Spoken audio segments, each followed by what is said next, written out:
Mechanical Engineering from Southern Polytechnic State University and a Master's of Business Administration from Georgia State University. Mr. Hodge is experienced in alternative sources of generation. He is currently the co-director of the Energy Development in Island Nations, U.S. Virgin Islands Initiative, a collaborative federal and local effort to reduce fossil fuel usage in the territory 60% by 2025. He also serves on the executive boards of the Caribbean Electric Utility Service Corporation, CARILEC, the Virgin Islands Next Generation Network, VINGN, and the Foundation for Reichel Center for the Arts. Mr. Hodge is a facilitator for the Junior Achievement Program, Vice President of the Elrod Hendricks Little League West, coaches several sports teams, and mentors young people towards careers in technology and business. Please welcome Mr. Hugo Hodge Jr. Thank you. I get a little tired listening to all of that. I tell my team that sleep is overrated, so we don't require much rest. I appreciate the time to come out here and talk to you this morning. I'm gonna do a little brief background, talk about where we're going, and then take questions from all of you. And I have a game at 1 o'clock, a baseball game to go coach. So I think we have pretty much a good time between now and then to get a lot accomplished. So I do coach kids, try to mentor them. I'm actually coaching the All-Star team, so we're preparing to go to St. Croix on May 22nd to defend the St. Thomas title that we have and plan to hold and keep.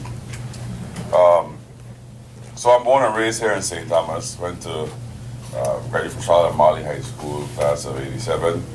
And, in '86, I was sitting in a library similar to this on campus at Charlotte Marley, and a gentleman by the name of Julio Francis, I think it was '85 actually, Julio Francis came in to speak on a career day about WAPA.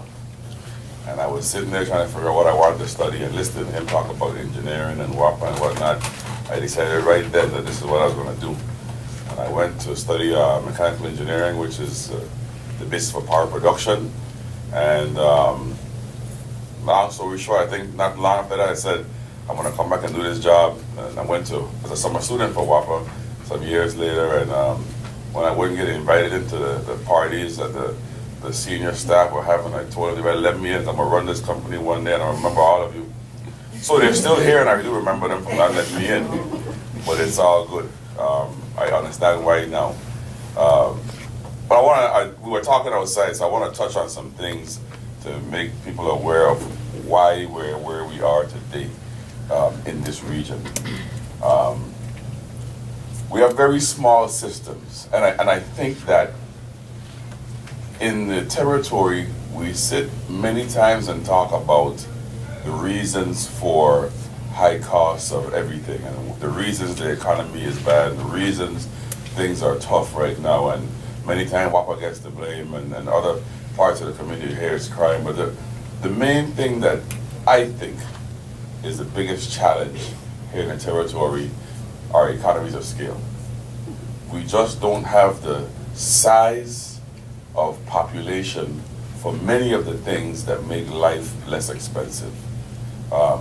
Even for, you name it in life. I mean, our newspaper at a certain cost because of the readership is a certain volume. Products that you would bring in to a state because it's in more bulk would be, a per unit cost would be cheaper than versus a small community, and it's no different with power. We have very small systems in this region. Anguilla peaks at 16 megawatts. Nevis peaks at 9 megawatts. BVI peaks at 32 megawatts. We currently peak right a little more than 100 megawatts between St. Thomas and St. John combined. In the mainland, to get the per unit cost down, most of the generators, the units are 1,500, 1,000 megawatt units.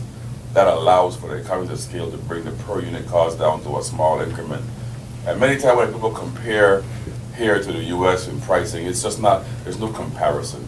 Even Puerto Rico, which is actually one of the largest public-owned power companies in the country, they have 1.5 million customers. We have 50,000 customers. There's no comparison on economies of scale as to how you can get the cost to those areas in the mainland. As such, the generation that you have to buy are smaller, and the incremental per unit cost is much higher. And for many years, the only thing you could get in those small increments were oil-fired generation. Hence, the dependence on fuel oil to generate power in the region. It wasn't for lack of ingenuity or foresight. When you talk about a 9 megawatt system, they have to have 500 or kW or 1 megawatt units, because a unit is most efficient at its maximum output.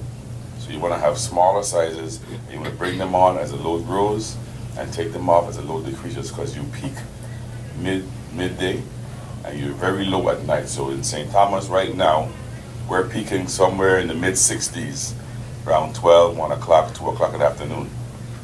But at nighttime, 2 or 3 in the morning, we're at 30, 35 megawatts. So it's a big drop off between your night peak and your day peak.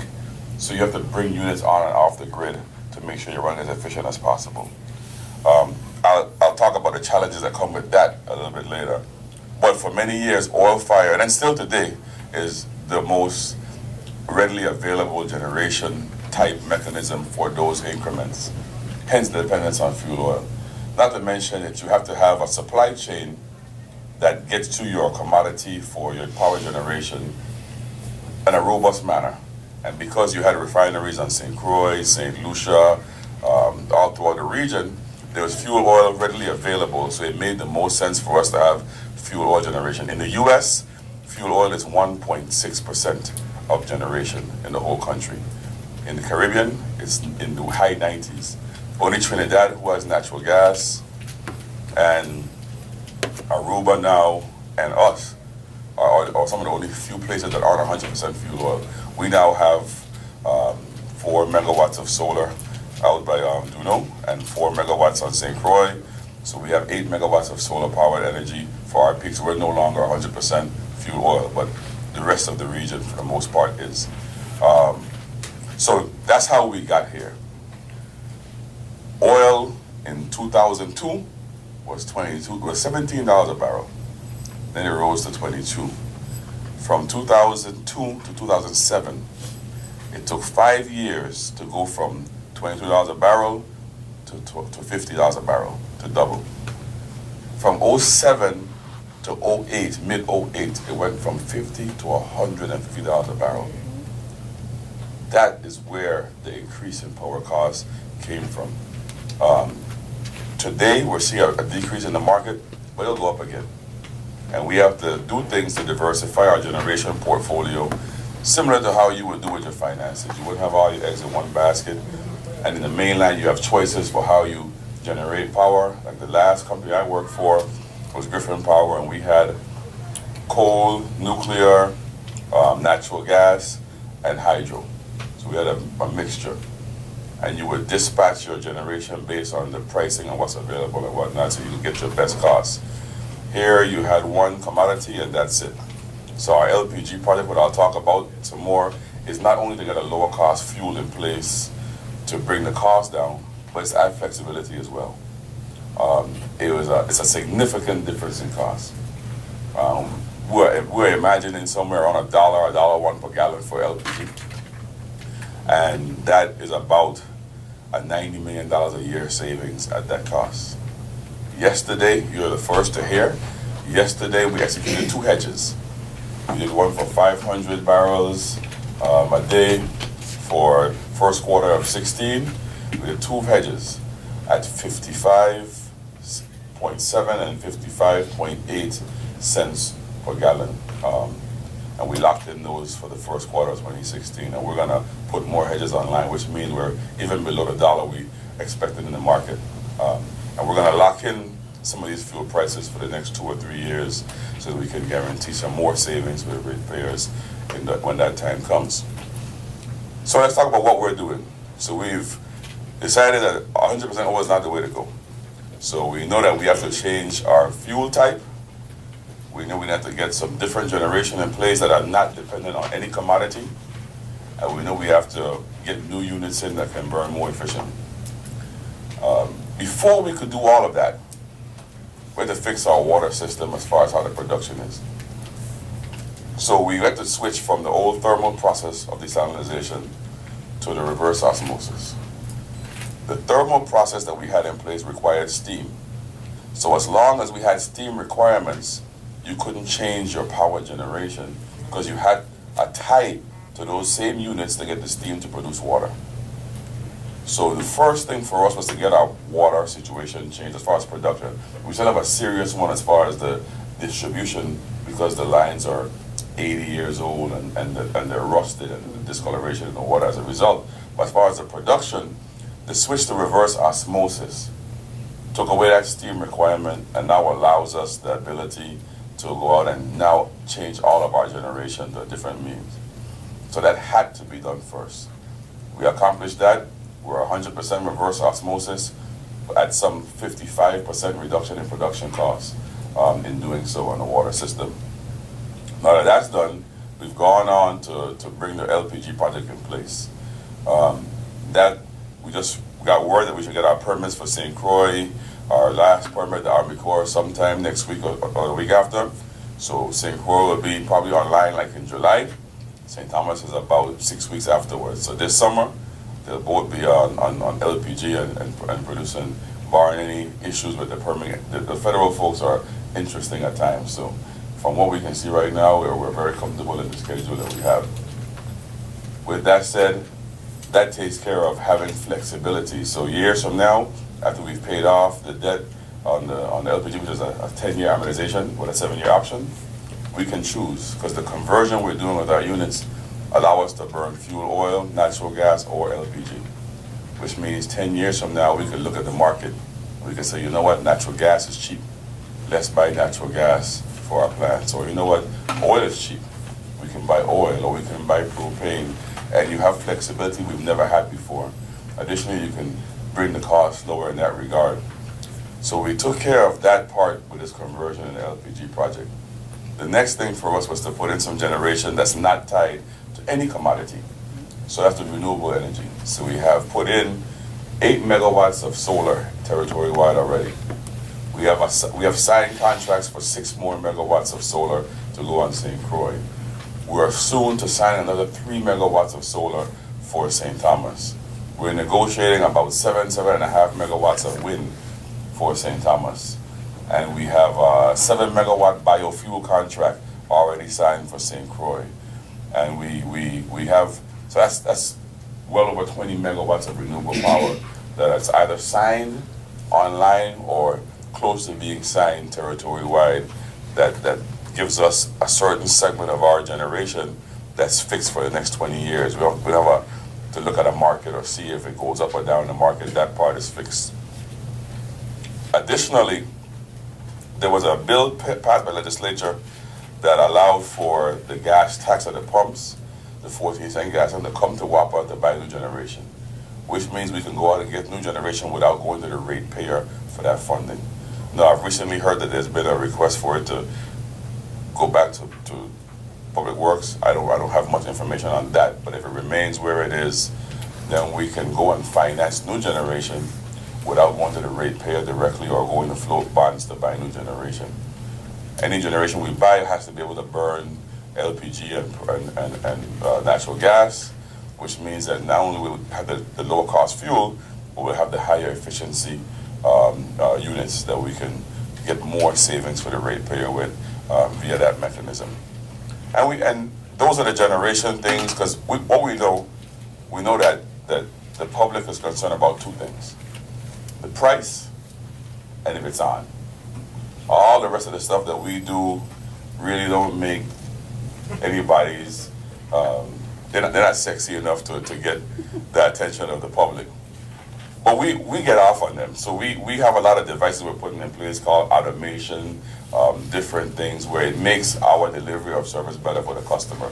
So you see Mr. Hedgington here, he's our director of transmission and distribution. And no man in all agree, he's a young engineer that we have at Authority. And we have the best scholarship program, bar none, in the territory.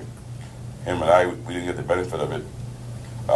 But we have a staffing of engineers, young engineers that have we put 4 in school every year, 2 4-year and 2 2-year.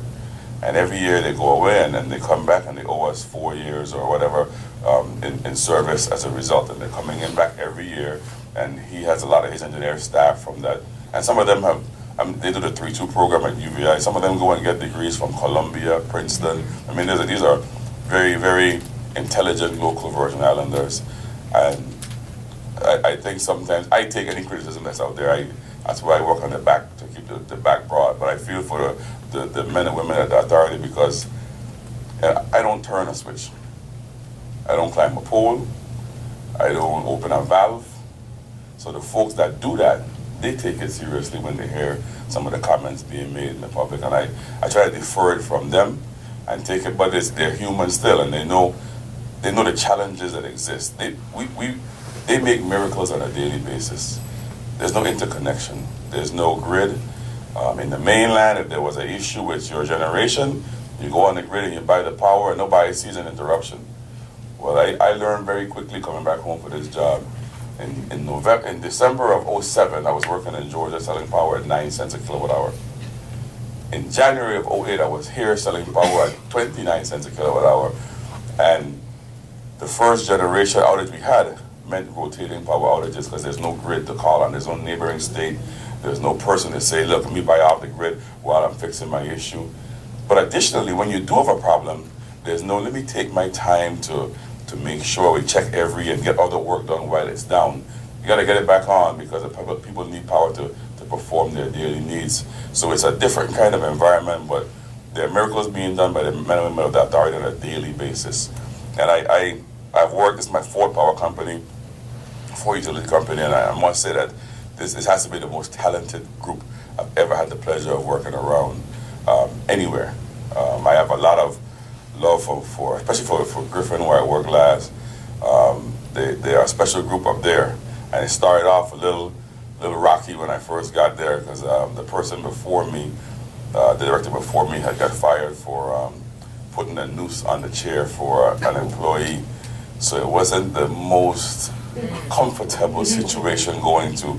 But we worked past that and when I left City Hall, they had a big farewell for me that had me crying. I had to walk outside because things kept falling in my eyes. I don't cry.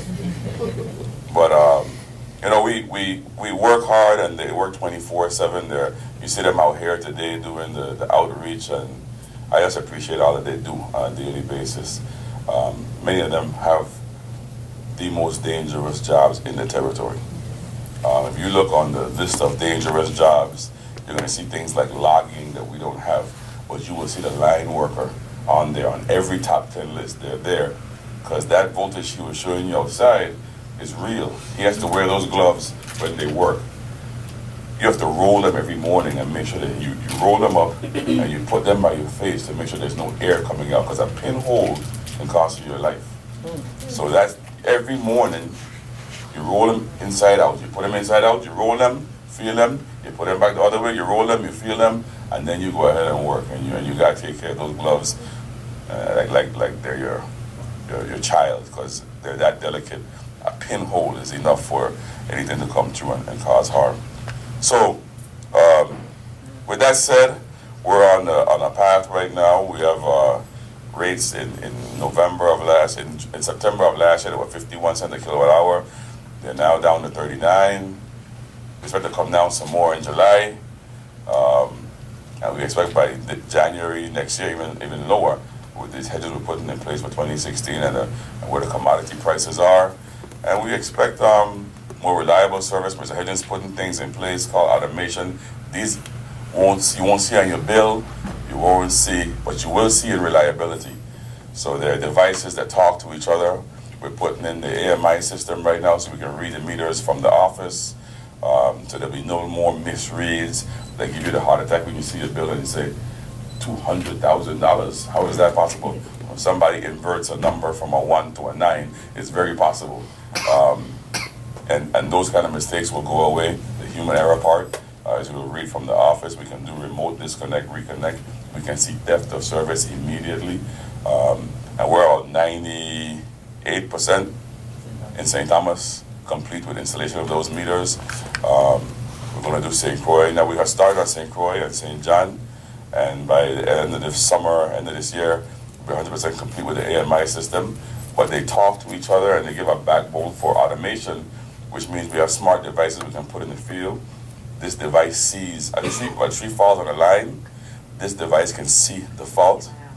It can talk to this other device and say, listen, let's both open the circuit where the tree is on the line, energize the rest of the feeder, and get the customers that aren't affected by the tree back on before the crew can even leave the house. And this happens sub-second, less than a second time. The device sees it, talks to the device, they open, clears the fault, power back on to the rest of the customers before we can even get a phone call from a customer.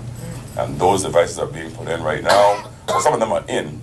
They're waiting for the communication network to be in to communicate with each other.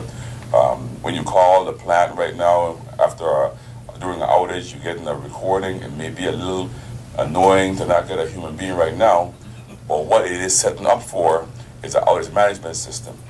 If we get everybody to update their phone number in the system, as you call in, and we get the third, fourth, fifth call from a certain area, it'll look at the map, it'll find the possible devices that could have failed, it'll send it straight to the line crews, they'll know exactly where to go to find the fault.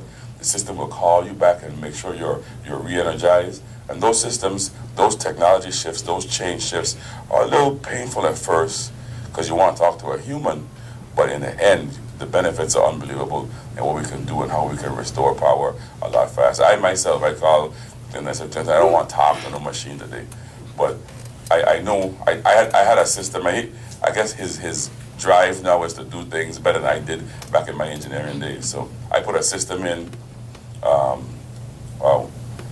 10 years ago, similar, and I've been there 7 years and change. So yeah, about 10, no more than that. About 12, 14 years ago, I put a system in place, and so Mr. Hedgington and his team went up to see it. So he comes back and he just tells me how much the system he's putting in is better than what I put in back in my engineering days back in Georgia. And I just tell him, after 15 years of technology, it needs to be better than what I put in back then. But I mean, we have fun with it. We have competitions like that. He doesn't let me talk to his engineers all the time because the engineering side of me is a little hard or harsh with them. But we expect perfection, at least perfection in what you're attempting to take care of. We understand nobody's perfect, but we think we should strive for it. And we have that kind of environment to work. And I think that if anybody was to spend time in the Water and Power Authority, that's what you would witness on a daily basis. It's an easy target. It's easy to get frustrated with the authority, and we understand businesses can't function, people can't make decisions on food and medicine and whatnot, particularly on fixed incomes with high costs. But they are global conditions that affect the power, the price of power that we just don't have control over. Now that we're moving to propane from the U.S., that's a lot less expensive. Some of those geopolitical things go away that affect our price. But prior to now, even now, there's a skirmish over in the Middle East. And it means that there's a restriction on production of oil, and the price goes up, WAPA goes up. And that's happening miles and miles away from here. But it has an effect and an impact on what we do and how we produce power and the cost. So, did I miss anything, Jareen? Paparazzi? No? No. Okay, done? All right. With that, I'll accept questions, do my best to answer anything you ask. I may have missed this because I came late and I didn't see the presentation outside about the smart meters. But how do they communicate? Do they use microwave? They have it's a fixed wireless system, and they do use microwave, very small increments. So it's about, I think if you spend a year with the smart meter at your home, is probably equivalent to an hour in a cyber cafe. There's a lot of misinformation out there as far as what it does and what levels it transmits at, but it's mostly recording. First of all, it only transmits once an hour, the residential meters. So that's 24 times a day for short periods of time. And the amount of microwave that's being used is a fraction of what's in a cell phone or a microwave oven or anything that we use on a regular basis. We tried to get out in front and do education during. She gets frustrated with me when I say that. I always say we can do a better job. And when I say that, I'm not taking away from all the work that they've done in getting the information out there. It's just that if there's one person that didn't get the information, then we could have done a better job. And we strive for that. We try to reach every customer, but it's difficult. We don't control what's running in the local paper or what's printed.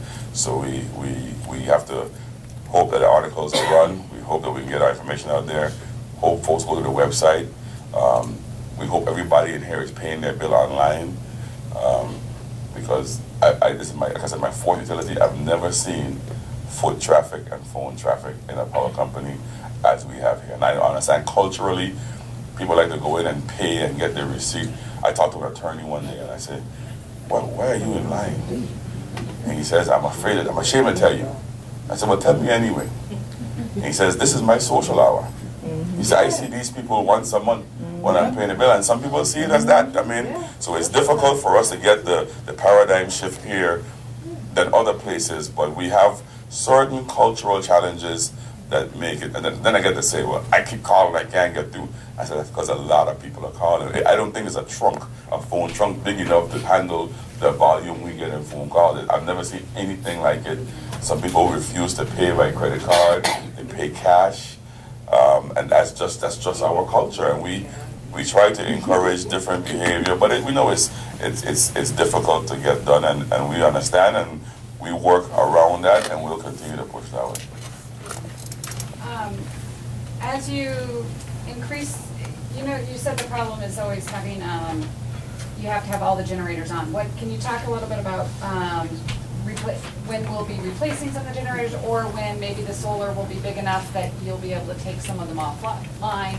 Can you talk about that part? So you could never retire a generator with just solar, because solar is intermittent. It's only available when the sun is shining, and the generator is guaranteed 24/7. You can put battery storage on a solar to make it 24/7. That's very expensive. That would raise the cost of the ratepayer today. So you couldn't retire it by that, but we could supplement it. And the reason I like solar is because it coincides with our peak. Most of your peak demand is AC load and cooling load. That's when the sun is its hottest, and that's when you get the most of the solar. So it coincides with those times, and it gives you that peak shaving that you need. We're doing something right now called an integrated resource plan. It's industry standard. I was able to get a grant from the Department of Interior for $500,000 to get this done. And this tells you what you can do, what generation, what sizes. It's a full list of what's possible in your area. That is being done right now. That should be complete somewhere around the August, October time frame. As soon as that's complete, then we'll go out and do a procurement for new generation. And we'll start to renew and replace one by one each district and bring in new generation. But we are regulated by the EPA. I'm leaving tomorrow to go on a plane to New York to meet with the EPA. Somehow EPA Region 2 is what we fall under. And I don't know if it makes sense, but it's New York, New Jersey, Puerto Rico, and the Virgin Islands. I don't know how that worked out, but that's the way it is. And we'll go up there and you have to go with them and talk about what you want to put in for generation, model the emissions, model what you have existing. It's not an easy thing to add new generation because you have to retire something. While you're doing that, you have that shortfall in what you have to produce power. So we'll be going through that process as soon as the IRP is finished this fall. And we'll put a procurement out and probably buy at least one, if not two generators per district. And if the gas tax remains for WAPA, then it'll happen even faster. I hope this isn't a silly question, but I thought that we just had one form of water reversal. So we had desal and reverse osmosis? They're two different processes? No, they're the same thing. Oh, they are? Yeah, they're the same thing. Reverse osmosis is a type, a form of desalinization. So we had the thermal process before, which was more like about, the best way to describe it is like using condensation. So you would use steam and you would run the hot water and you run the cold water and you get the condensation and it's the purest. It's nothing as pure as that thermal process, but it's an You're getting it expensive from the process. ocean. It's still desalinization, yes. And the reverse osmosis is good quality water. It's not as pure as the thermal process, but it's about 55% less production costs than the old thermal way. It's definitely a good move that we did. Unfortunately for them, it coincided with the deterioration of the lines. So people equate their discoloration of water to the new reverse osmosis, but they're not related. The lines, I wish I brought some pictures. I might scare you if I showed you pictures of inside of some of the pipes that we've cut out. But the life expectancy of a pipe is 30 years. Some of them have been in there 60, 70, 80 years. The old lines were ductile iron with a lining. The lining is 100% gone. So you have rust inside the lines. And because our system is structured in a way where we have a lot of dead ends, the water gets stagnant in those dead ends. And the rust, if it was flowing steady, you wouldn't have that problem. But because you have those dead ends and stagnation, and you get the rust comes out. And the person to the end of the line, or those that live in content in different places, when they open their lines, it becomes a natural flush for the system. So all the rust will come out. I've seen some pictures that are unbelievable. I had a guy come in and bring me a bottle of water. He says, "What do you want me to do with this?" I said, "Well, for sure I don't want you to use it." But it looks like Pepsi in some areas because of the rust coming out. But it's only rust. So we don't have anything else in the water. So right now, to fix all the lines, and it's the biggest challenge I've ever had in my career, 20-something years, engineering, directing, whatever the case may be. I've never had a challenge as difficult as this discoloration of the water issue we have here. And it's just because the resources needed to fix it are just not there. You're talking about 400 million, 300 million per district to replace the lines. You're talking about tearing up all the roads everywhere, trying to put new lines down. And it's just not feasible economically or construction-wise to get it all done. So right now we're looking at a technology called pigging, where you put a mechanism down the pipe, it knocks out all the rust, then it puts a coating of PVC in there, and it's supposed to improve the tensile strength.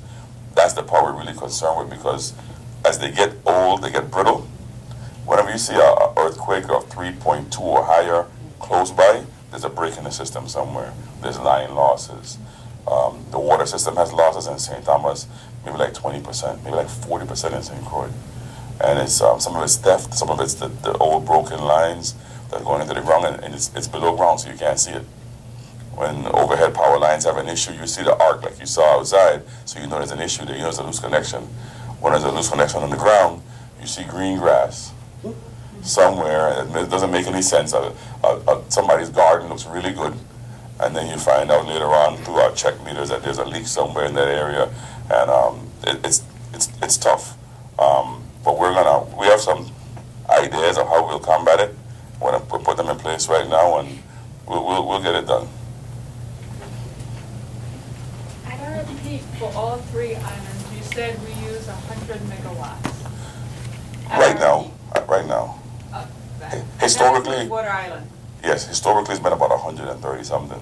So how much of that is generator based? 92%. 8% is solar right now. But it used to be 100% not too long ago. And it's with all the plans we have right now, the other 6 megawatts of solar, there's 9 megawatts in the woodworks for solar, 7 megawatts for wind, and 7 megawatts of biofuel. That number will continue to change.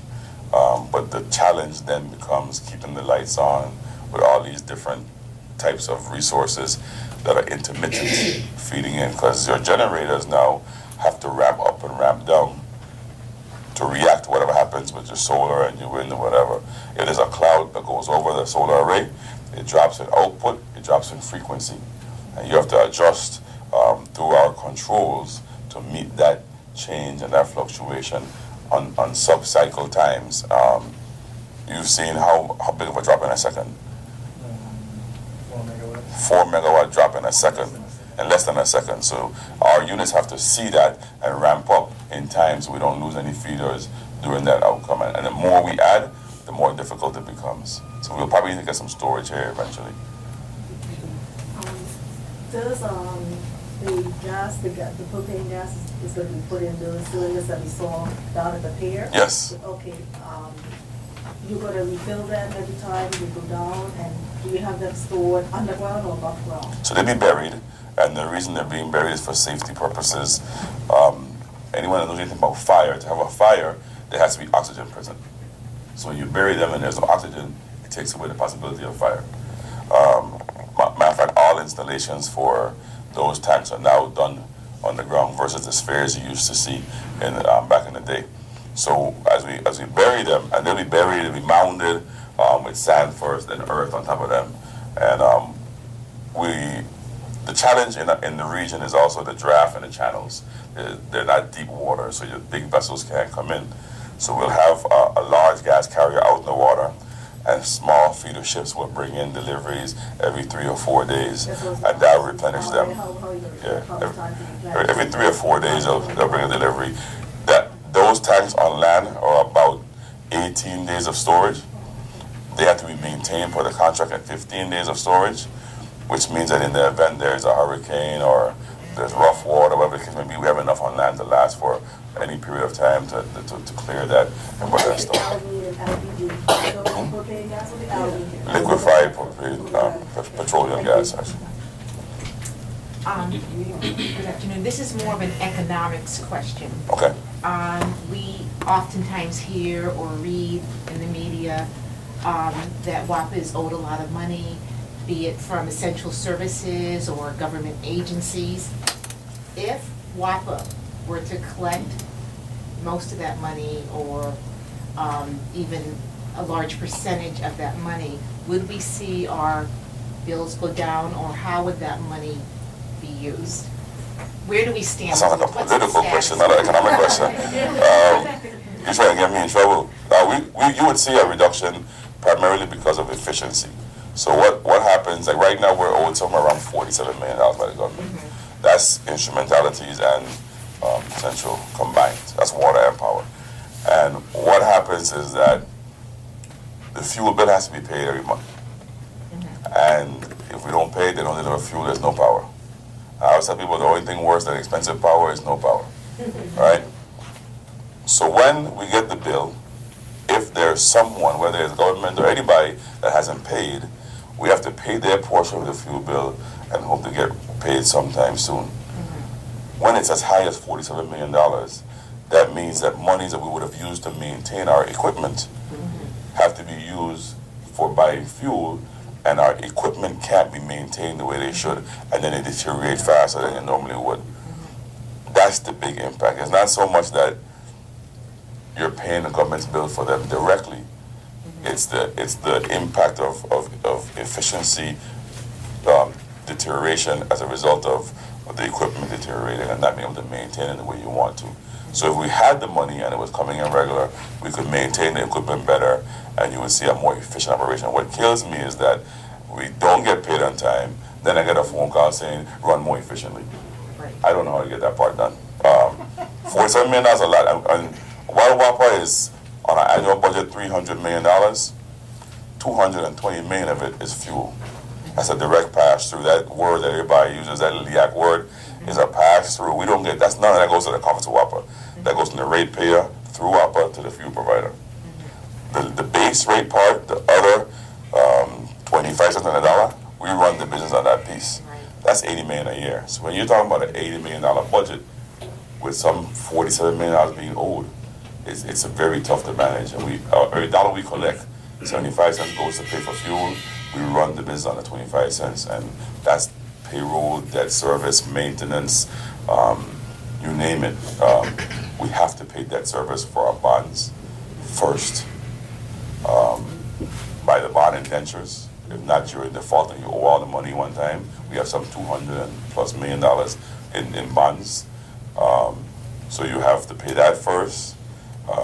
You pay your fuel bill, and you pay payroll, and you really manage the rest.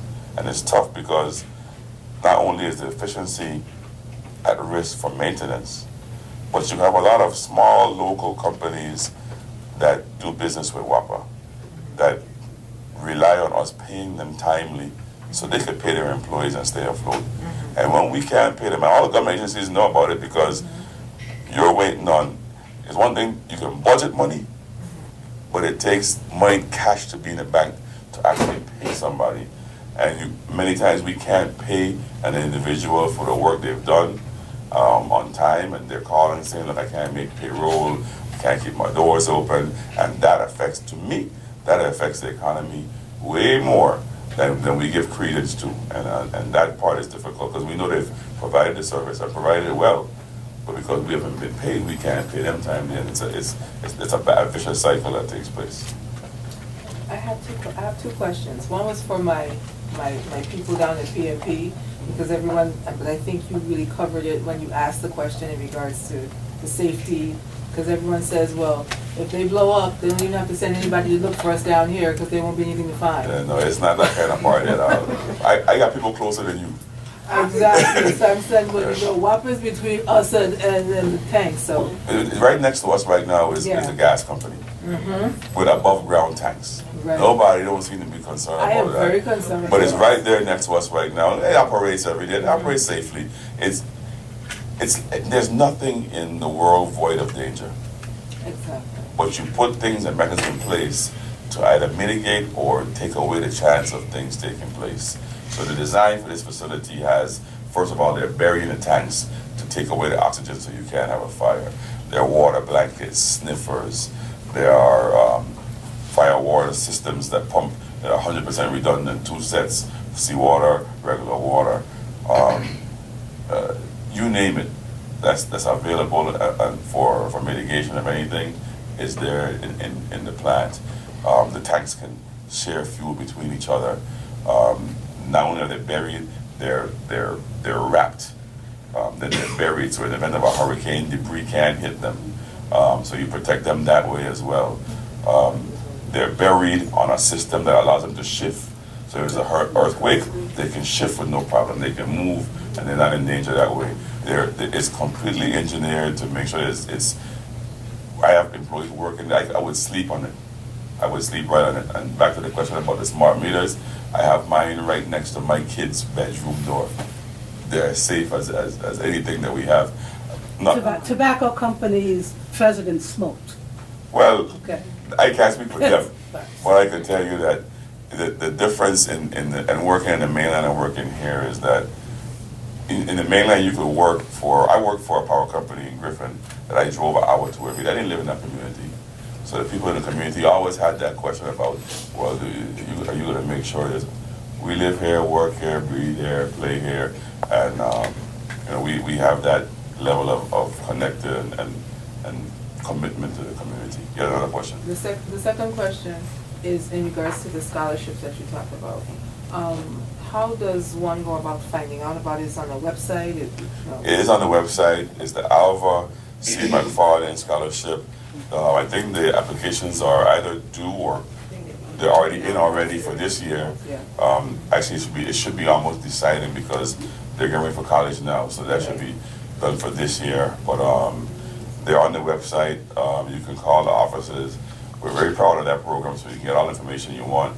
You can call Jermaine or Mr. Grill and Jean John, and you can get all that information. But it's a great program. It started in '88.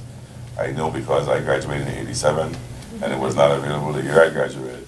But it allows for people to go out and get 4-year, 2-year degrees, come back and work for the authority, and it's done well for the authority. We have a few people that have reneged, but we have a lot that have come and provided their time and then gone on to greater things, and some that have stayed and made the system better as a result.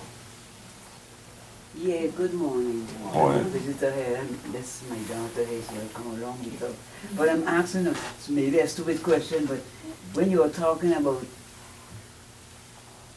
paying your bill, right? And you will be able to see it from the Online? plant itself, right? Oh, You yes. had someone keep coming around?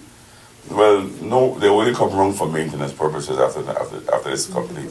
Not to put in the meter. To read the meter? Came around one time, but he was in a camp. Oh, they was verifying the installation. You had people going around verifying the installation, making sure they were working right and whatnot. We had meter readers. They won't be doing it anymore. We'll have meter servicemen that will go and do maintenance and checks and whatnot, repairs if need be. So that part is gone away. When I came on board, we had 661 employees at WAPA. I think we're down to 612 now, and probably gonna go a little bit lower here shortly as we get more and more efficient. But we're not sending anybody home. It's true attrition, and people that we have vacancies, we're moving those whose jobs are going away into other areas, retraining them. So we're cutting costs, cutting staff through attrition and making the operation more efficient. Excuse me, you see, came around a small can, I didn't see nothing, Mark Wapper, and I'm telling you the truth. When the person called, I was there, and I looked out, and I said, may I help you and everything, but he was coming in the gate. I said, no sir, who are you and everything? So you know me, I had my thing up, so I didn't even come in. I didn't know who he was. I think the poor gentleman, I was very nice to him, but he went back, so now I'm here now. I just say, oh Lord, he has the same man I told me. Well, he's supposed to wear the contractor tag on it and have the contractor ID on it. So if he didn't have it, you shouldn't let him in. But you did right, because there's some scams going on. I had a guy out there last week that was calling people and saying, if you're disconnected, pay me, and you'll get reconnected and all kind of stuff. So you got a lot of different things going on. People are creative out there, so you be careful. If they don't have logo on or something, don't let them in. So I didn't let them in. But you did it right. Can you explain the hedging process a little bit more?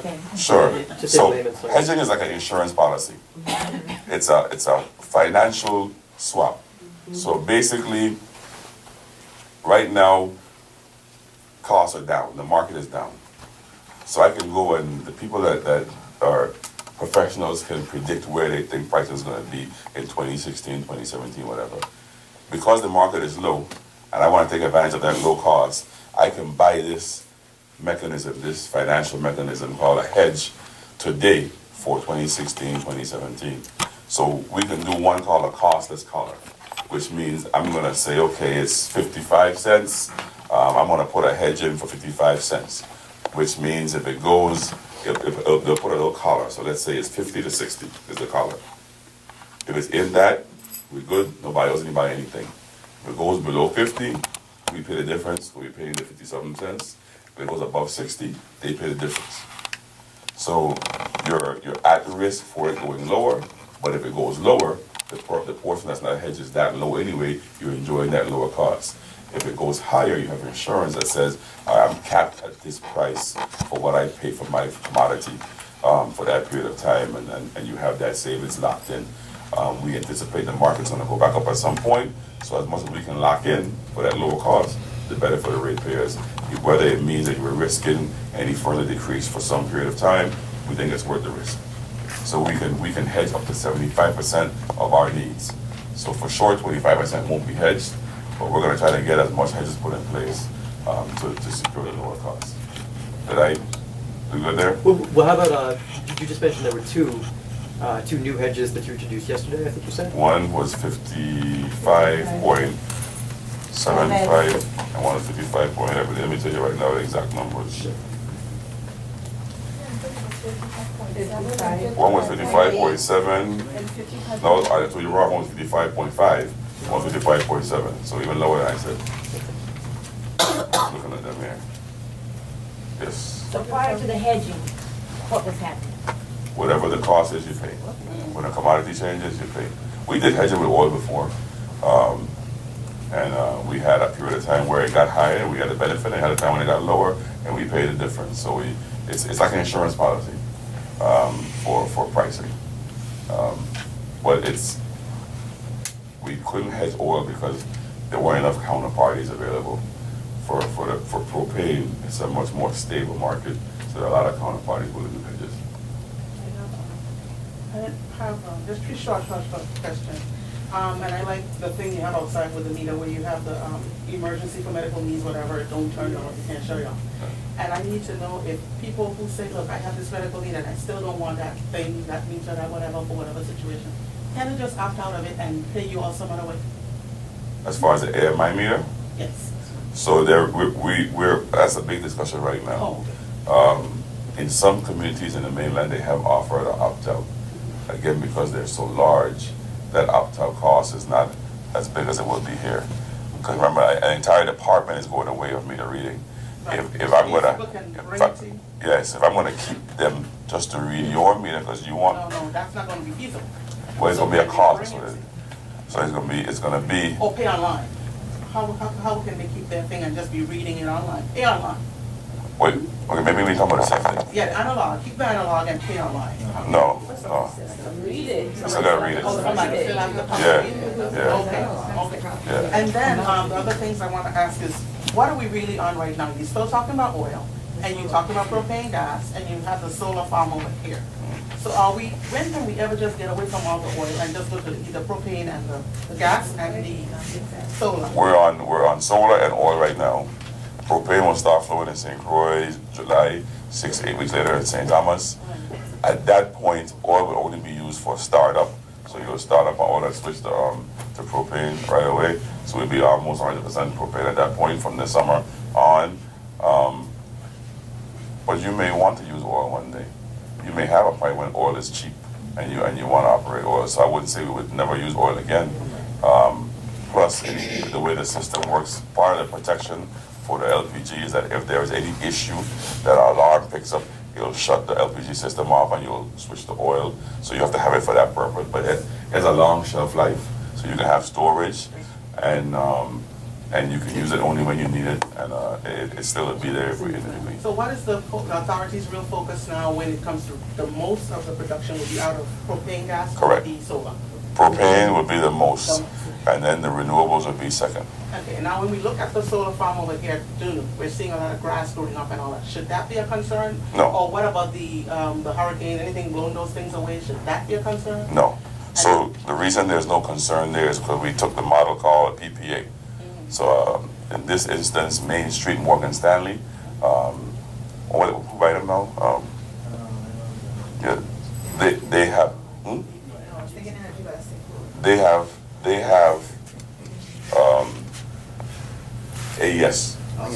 Yeah, AES owns it, and we have a PPA with them. So they provide us the energy. We've locked in a price and locked in an amount they're supposed to put onto the grid.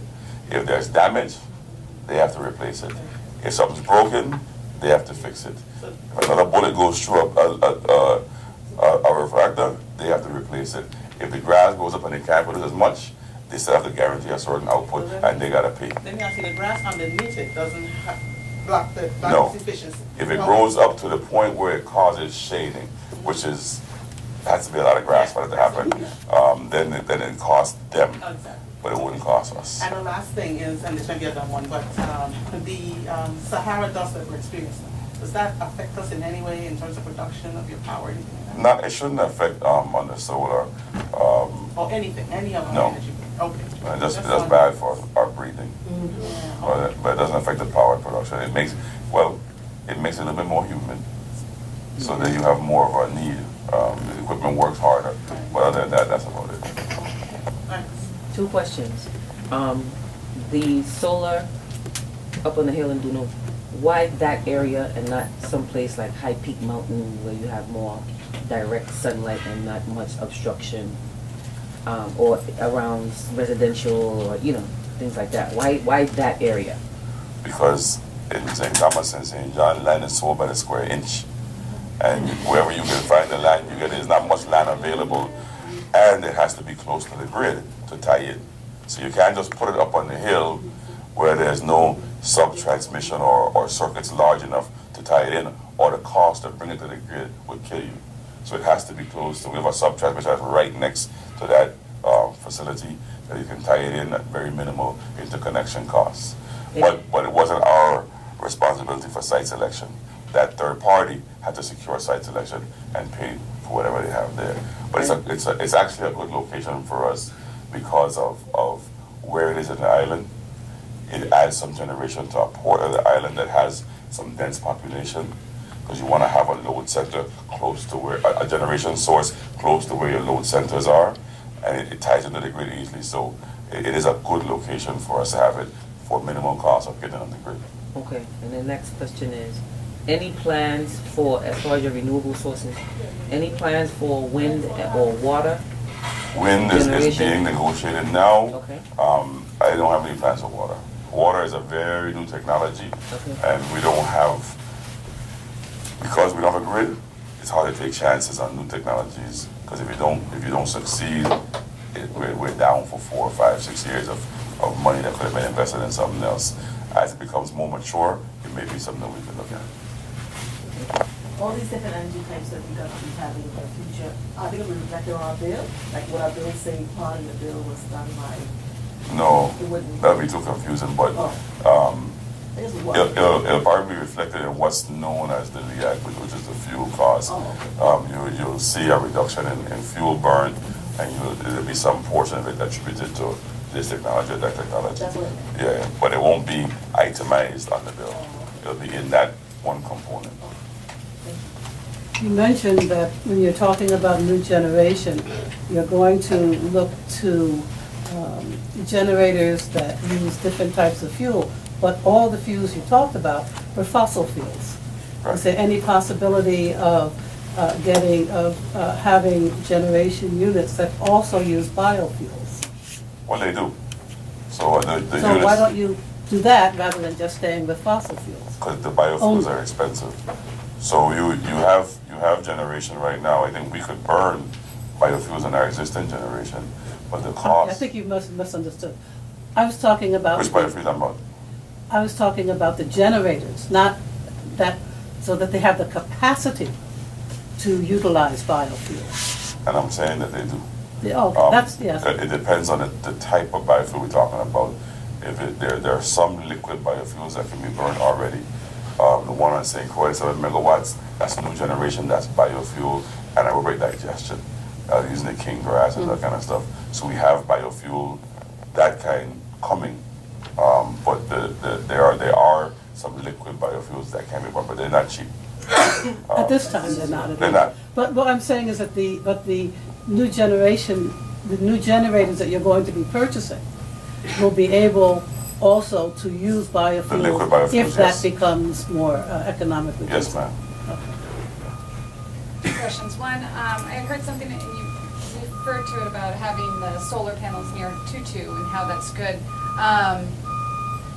I had heard something about that they would be hooked up so that if we ever lost power, that Tutu would stay on and run off the solar. Is that true or no? No. Okay. That's part of the VI rubber mill. We have the best rubber mill in the world. That's one thing we have mastered. Well, I'm surprised nobody asked about net metering. Yeah. Because you all said it's good. Not you all. The law. There's a law that tells you how much it could have. We follow the law. But I will tell you, I'm not in favor of net metering in its current form. And the reason I'm not, because it's 1-to-1. You're getting paid the full retail rate for generation. So you have a cost of generation, then you have transmission, distribution, all the rest of that stuff. The people in that program are getting paid the full dollar for dollar, which includes other costs other than generation for a generation asset. And that means that the other customers who aren't in the program, most of those who can least afford to pay their bill are subsidizing those in the program. And I think that's wrong. Have you forwarded that on to the Senate to, they get amend that? Many times. Well, they study. That's a whole different story. We have a situation where the loudest, the squeakiest wheel gets the most attention. And the people that are proponents for net metering are very organized, very vocal, and they get to this. And the people who maybe it's affecting either don't know or don't have that loud of a voice. I'm not against net metering in a different form where it's just a generation cost. And the thing is, there's enough money for it at the generation cost for it to make sense for everybody. We don't have to be greedy how we do it. But that's not being done right now. And unfortunately, who's paying for it are the people that least afford to. Can we get with you, with your, with whatever you propose, and then maybe we'll help make the noise, and I don't mean the league necessarily, but anybody else. Yeah, I mean, they voted on something this week. And we told them that we thought it should sunset, and we testified a dozen times on it. They still passed it the way that it was recommended. There's no sunset. It goes on forever. They limited the size of the system, which was too high to begin with. The average house is 3 kW, 3 to 5 kW. They authorized 20 kW for a solar system. Nothing's perfect. It was good intended in the beginning, which was to jumpstart the solar or the renewable for people, for residential. They made some mistakes. It ended up being eaten up by the commercial entities, which wasn't for them. It was more for residential. They made some mistakes in how they wrote the legislation. They wanted to give local governments a 500 kW system. They just wrote government. So the federal government jumped in and ate it up. So a lot of mistakes were made in the process, but I'll leave that alone. You know. You shouldn't leave that alone. I mean, I've testified till I turn blue on it. I've said all of what I just said on the floor in the Senate. Is it written? Is it written? My testimony? Yeah. Oh, definitely. It's on the record. How can one get it without going to the legislature? And My testimony? Yeah. We can make it available. I think it might be on the website. They should be. What committee 12 is on the website. Yeah, might. But nothing more recent. I'll go and verify, but I'll make sure it's on the website. www.viwapa.vi. Do you think you guys would ever move to, forget the term of it, but where pricing is different times of the day? Yes. So this AMI project also allows for the data necessary for time of use billing. So once we have the AMI in place and we can see hourly what people are doing, then we can put something in place that has a different price based on the time of day and when it's more expensive to generate and whatnot. So that's coming in. Prepaid. In a couple of years? A year or two, yeah. Prepaid service will be on the way where you can opt for prepaid service and say, I'm going to put $50 on my thing, and when it gets to $10, it sends me an alert and I go and replenish it. So I don't have to deal with the bill. That would be a part of what comes with the AMI system, where you have a customer interface where you can take a smart device and log in to the customer interface, and you can see your demand real time, and you can plug something out, see how it affects your output at real time. That's coming. All those things are coming through the AMI project. And also someone wanted us to ask, with the solar project, I mean, when it first started, there was a lump sum, and then it seems like just recently they've cleared more land and put more. Do you know where they're at now? Is there still going to be more clearing to put more, or are they kind of at? No, there's no clearing for more. I think maybe the interconnection facility where it's in the final, the permanent, but there's no more panels going up. No more panels going up. There's some money to get the interconnection facility up to the project. Okay. That was the additional clearing they've done recently. Okay, but there shouldn't be any more clearing after that. Okay. And the anchoring that is done to secure those panels, up to what Wind speed. level of wind can it 150 or 150 mile per hour. We've gone higher than 150. Yeah, when we get more than 150, we in trouble anyway. we get more issues than this one. But the way it's designed, that's not our cost. They have Well, it'll to. be across when it lands on someone else's roof. Well, they have to insure their panels and they have to replace them if there's anything. And they're not going anywhere. They're 6 feet at the ground. They can withstand it. I think they're rated at 150, but they'll take more than 150. The damage for them will come with debris from somebody's house landing on them. So it's not that they're gonna hit somebody, it'll be the other way around. And then they have to replace them, because that's their agreement, is to replace them as need be. Usually, anyway, the wind speed at the ground level is normally much Right. lower. It's Right. 150, it's not likely to be higher than that. Although, once you start moving up, then it gets higher. I agree. Does your department deal with watersheds? No. But we rely.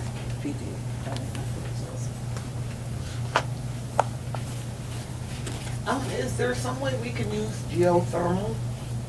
No, ma'am. Not traditional geothermal.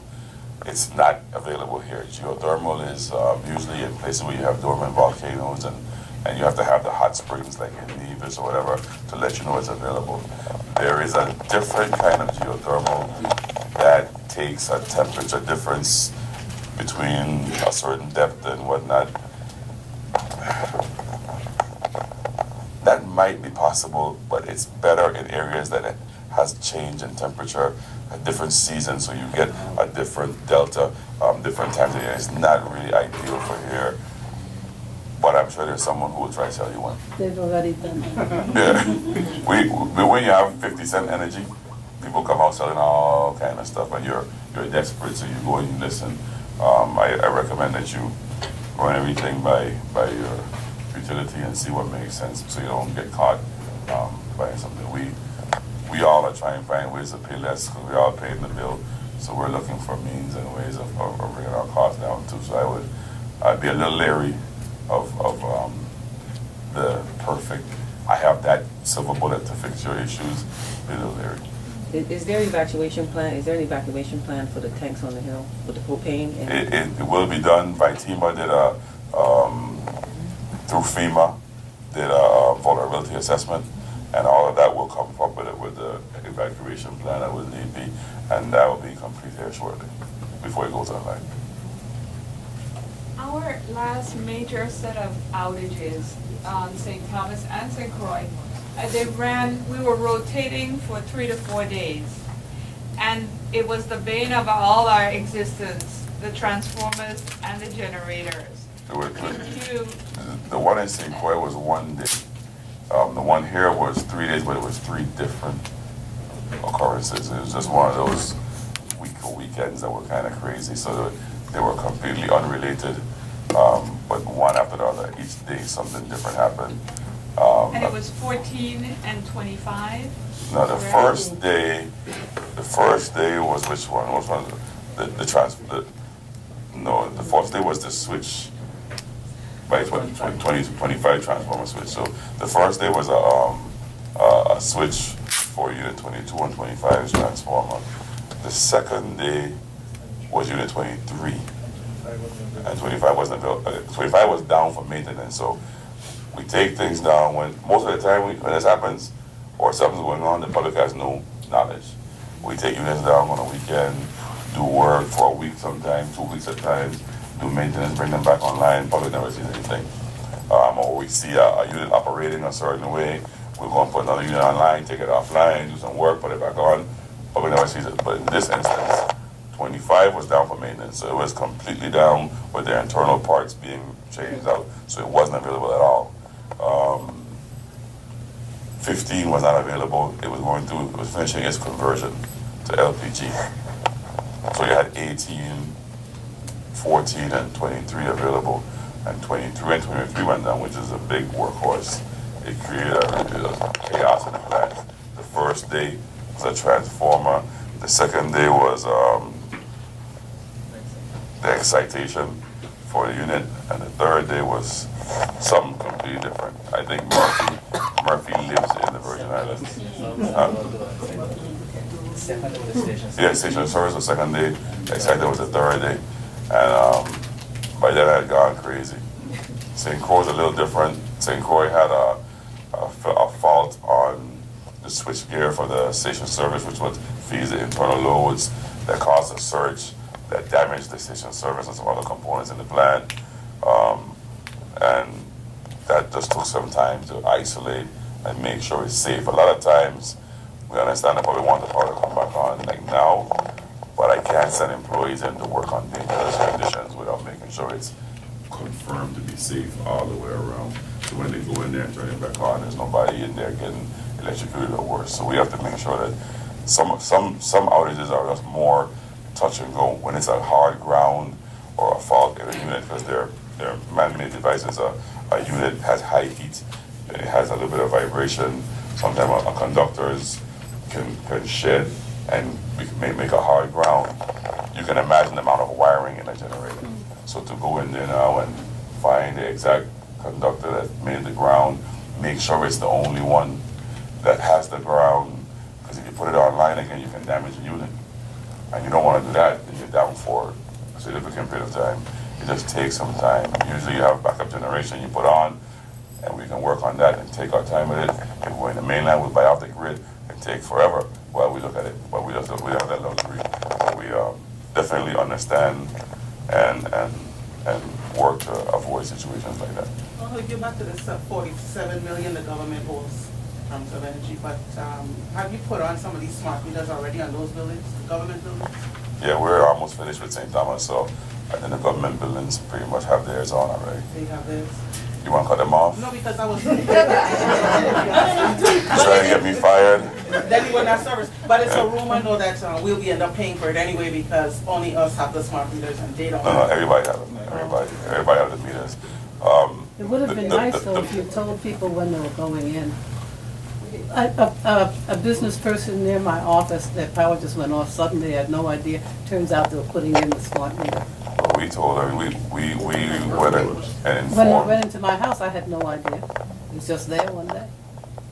Well, Jermaine, you want to speak to that? We did, we put out the notices a few months before because we had the testing. So we did it when we did the testing, and then when the. I never got a notice. I knew nothing about it. Questions. The media, it went out to the media, and prior to, and I know I got mine in the mail prior to them coming to your house, received a card that said they were coming. I So never know got a card. What about your Facebook page? Knew nothing about Facebook page? it. In the office or at the house? But it was on the website. I said that's how. Yeah, but who's gonna check it? Okay. But it was on the website. Yeah, but since I didn't know about it, why am I gonna check the website? Yeah, I know. I'm sorry? Since I didn't know about it, why would I check the website? I never got a card for house or. Well, no, I realized that, but she was just asking if it was there. Okay. But the cards did go out. I know a lot of us, we Didn't got go the to cards me. in the mail. But we apologize and we didn't. Now, it wasn't so bad for me, but for the other person in their office, their computer just went down suddenly, they had no idea, they went out and saw them, they said, oh, they're changing the meter. We struggle with how to get information to every person in the island. We try radio, we try the media, we try the bill stuffers, we try all kind of stuff, and some people just somehow don't get it. I mean, some people don't read the bill stuffers. Some people go through the mail and the card, it don't look like something important, they just cast it aside. If it's not a room, it's not done. Those go around very good, and they're very robust. We're gonna that's what we do. Use rumors from now on. Add a little twist to it. Say Hugo Hodge coming to do it himself. And it might work that way. Well, I thank you. I'm gonna go and coach some baseball. Thank you very much, Mr. Hodge. We're very appreciative. The League of Women Voters of St. Thomas, St. John unit. We're very appreciative, and should you have any more questions, I'm sure Mr. Hodge will be able to answer them.